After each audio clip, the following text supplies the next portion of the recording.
It's the only human settlement in ANWAR, in the Arctic Wildlife National Refuge. Now, some people say this poor place could do well economically if they bring oil drilling to ANWAR, but opinion in this town is split down the middle. Kaktovik is a busy place for the Arctic, but most folks here still lead a traditional life. They hunt caribou and other game, and the village is allowed to catch 3 whales a year. Some of the locals worry that if the oil drills and pipelines come, the wildlife could go.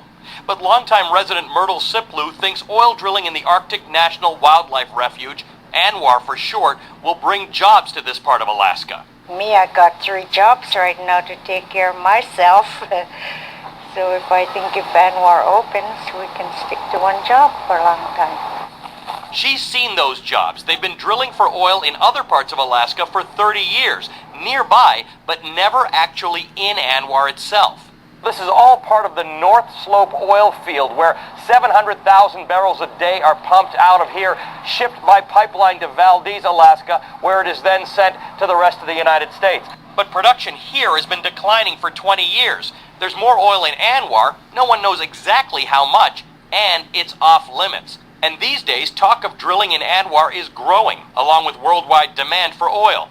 Supporters of the idea point out the Arctic tundra is flat, treeless land, not the forested wilderness that many may picture.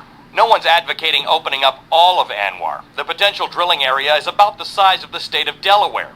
The amount left untouched? About the size of South Carolina. But drilling opponents say that's not the point. ANWAR was set aside as a refuge for animals in 1960, and they say it should stay that way. So the question is, how much oil is there in ANWAR, and what impact would it have on prices? The Department of Energy says the U.S. imports more than 60% of the oil it uses. An increase of production from ANWAR would reduce that somewhat, perhaps by 2%, out to 2030. And that really is not enough to significantly alter